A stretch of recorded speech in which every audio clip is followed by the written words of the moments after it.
Alright, so thanks for joining me again, and today it's been a while since I've done a cook on the Masterbuilt 560.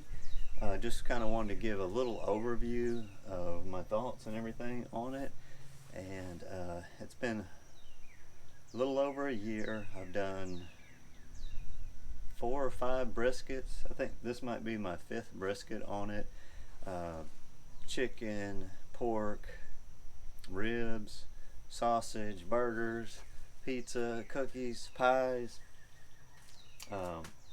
So it's been working really well. Again, this is about a year review. Just kind of give you a look over the unit, see if you think it might be something that you would be interested in.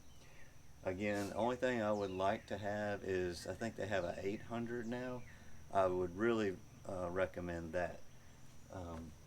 That's what I would like to have. It's a little bit bigger. When I put a whole brisket in there, uncut, untrimmed, is 15 pounds. It's pretty, fills the unit up pretty well. So I've got the stainless steel drip tray and insert inside the firebox, and everybody says, well, you don't need that because it's got a blanket material. But if you look at some of the reviews, you'll see that some of that fiber was coming off. It is a kind of like a fiberglass insulation type material, and so I didn't want that falling apart. To me, when you see rusty metal and things flaking off, and then you have that white insulation in there, that's not really what I wanted coming in. And this is one of the early units. I understand they may have changed that. So anyway, that's just what I decided to do. I like metal, I don't want fiber. So that's me. And again, maybe the newer units are fine. So let's go over this thing. I'm just going to take you real quick, show you everything that I've got. Alright, so I didn't clean this drip tray, but there it is.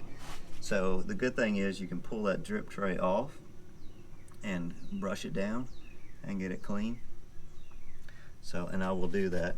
There's the water pan. So this water pan, to me, I did one brisket where I had a water pan over the hole underneath here, and then I had the brisket up here. That was the best brisket. That was my first one. I got a video of it that I cooked. It had an awesome bark, awesome smoke flavor, but that was the best one. So I may do this a little different, but I'll see. I'm going to clean that drip pan out and use it also, but I'm going to go ahead and clean this. But that's the inside. I have had flare up, so you can see kind of the whitish there. And what I do is just close it off, let it burn out. Okay, that's a look at there. There's the front. I did kind of wipe it down.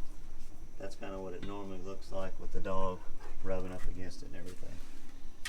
Kind of wiped off the top, so it's pretty clean. Here's the back, the hopper.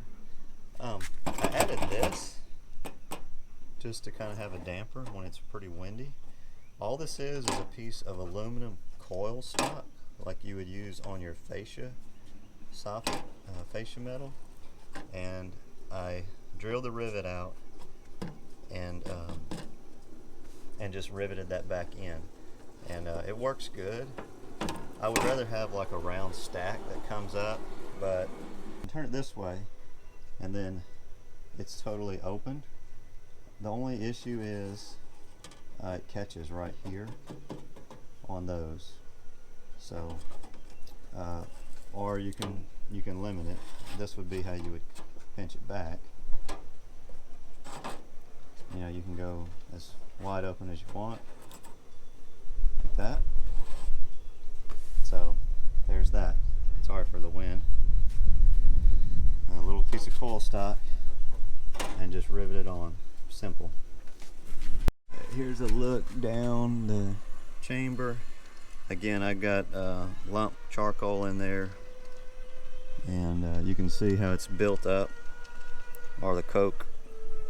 Stainless steel drip pan is so nice. You can pull that right out, and it was coated, about a 1/4 inch coating on there, and I just took a scraper and scraped it all off. So now it's clean. I'm ready to go back in, and we're gonna do the same thing with the water pan, get it clean, and then my smoker is going. I just put a piece of metal underneath there to keep that going, so it's going to be good, and you can see the smoke is going really well. Alright, so everything's clean. I brought it up to over 350 for, I don't know, 15-20 minutes. Cleaned it again. So I got the water pan in. This time I did about 50% apple juice with some water. So we're going to try it out.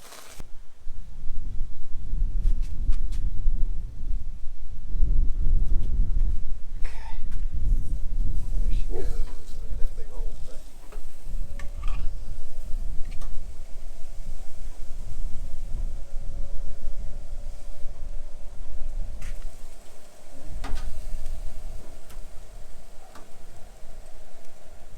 Another cut.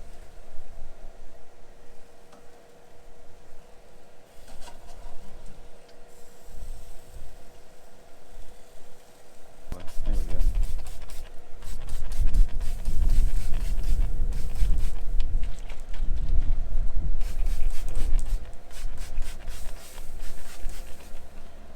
Trying to let that smoke come back. I had it at 300 and lowered it down to 200. I smoked it for 8 hours, and this is just a piece of the brisket that I had cut off just to get that big piece a little bit smaller. You saw that. And I've got it sliced.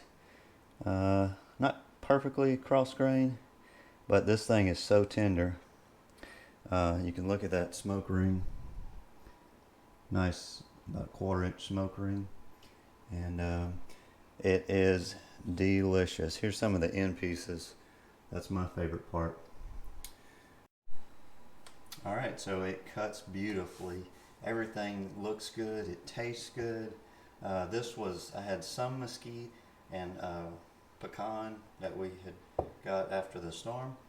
So I put that in the gravity fed 560, and this thing is done. I let it sit overnight actually in the ice chest. I have a big insulated ice chest. I checked it this morning, and it was about 130 degrees, which is a little bit below food safety. So I grabbed the big brisket and stuck it in my oven. And so I got it coming back up to temperature, try to, 10 degrees. I don't think that's it was actually cooling down, so I'm not gonna worry too much about it, but I'll get it back up to temperature and we should be good on that. So just a lesson learned. I've never cooked food and tried to serve it the next day. So, everybody's learning. But this is delicious right here. So, alright, thanks for joining me. If you liked the video, give me a thumbs up. And I hope you're enjoying your Masterbuilt Gravity 560 or 8 or 1050. They're really good units. Seems like it's going to last probably not a lifetime, but a good while. So, thanks for joining me, and we'll see you next time.